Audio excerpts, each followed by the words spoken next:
¿Cuáles serían los beneficios para las mujeres en el nuevo sistema pensional? Bueno, antes de hablarles de cómo va a quedar con el régimen, es importante hablarles o traer un contexto de unas sentencias un tanto recientes de la Corte Constitucional, que en evaluación de unas demandas de inconstitucionalidad por temas general, pues en su mayoría con argumentos relacionados con perspectiva de género y demás, pues tomó ciertas decisiones la Corte Constitucional.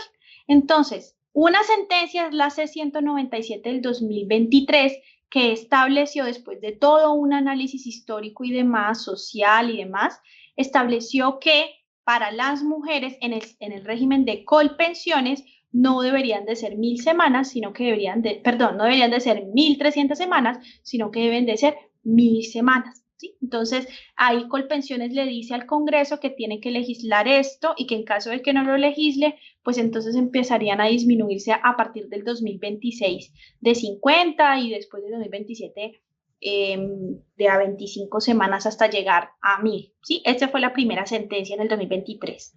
La segunda sentencia fue la C-054 del 2024, que también disminuyó el número de semanas cuando en el fondo privado, cuando hablamos de esta pensión especial de garantía mínima de pensión, que es la que reconoce una pensión de un salario mínimo cuando la persona del régimen privado tiene 1.150 semanas. Entonces, de igual forma, la Corte en esa sentencia dijo, debemos también bajar las semanas y también le ordenó al Congreso reducir estas semanas. ¿Listo? Entonces, miren que todo este contexto pasa, toda esta situación ocurre justo cuando estamos en la discusión de una reforma pensional. Entonces, debido a esta reforma pensional que estábamos en este momento, pues los ponentes, sí, las personas que están participando en la discusión de esta reforma, pues incluyeron dentro de la reforma esto que la Corte había dicho sobre la disminución paulatina de estas semanas para las mujeres. Entonces, por ello es que en este momento hay una disminución en las semanas según también la reforma pensional. ¿Listo? Recordemos que la reforma pensional nos cambia todo el sistema pensional, que en este momento nosotros hablamos del régimen público y del régimen privado, independientes los dos, un poco adversariales, en donde cada uno pensiona según unos requisitos establecidos previamente. Con esta reforma ya no estamos hablando de que hayan dos regímenes, sino que hablamos de pilares, cada pilar con digamos que una función. Entonces el solidario y el semicontributivo, que está relacionado en temas de solidaridad con personas, o que están en extrema pobreza, si hablamos de del solidario, o en el semicontributivo, personas que tienen semanas y no alcanzaron a pensionar si les faltan mucho. Digamos que esa es la función de esos dos pilares.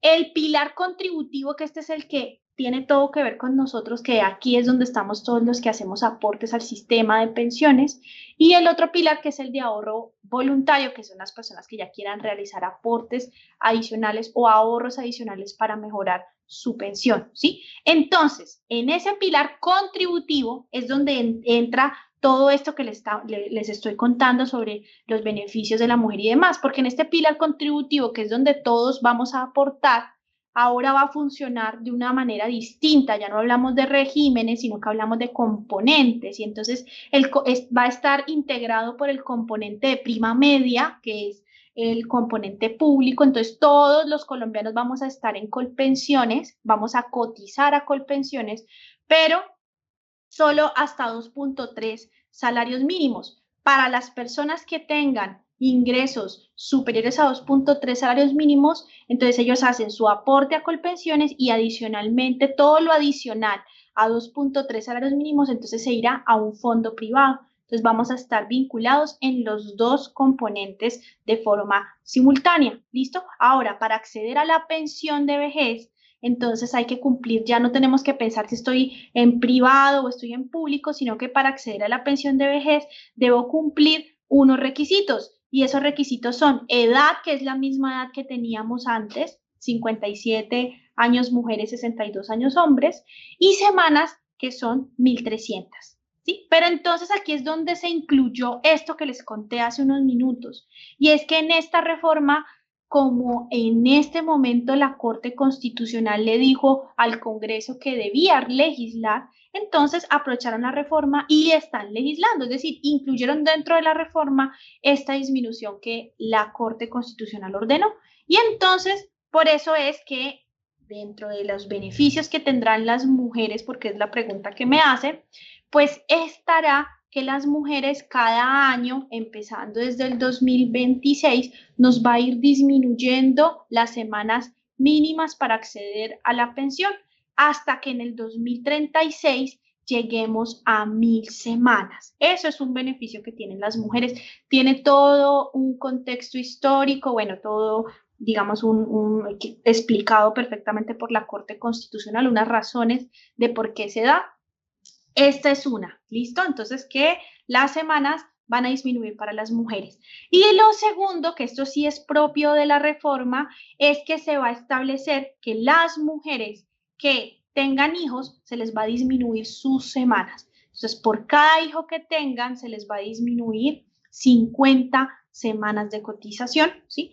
Pero sin que esa disminución exceda 150 semanas, es decir, que será válido hasta 3 hijos. Ya por un cuarto o un quinto no va a haber disminución, siempre lo máximo que se podrá disminuir serán 150 semanas. ¿Listo? Esas son los principales beneficios que recibirán las mujeres de cara a esta reforma pensional. Disfruta de nuestra programación semanal. Suscríbete a nuestro canal, actualícese video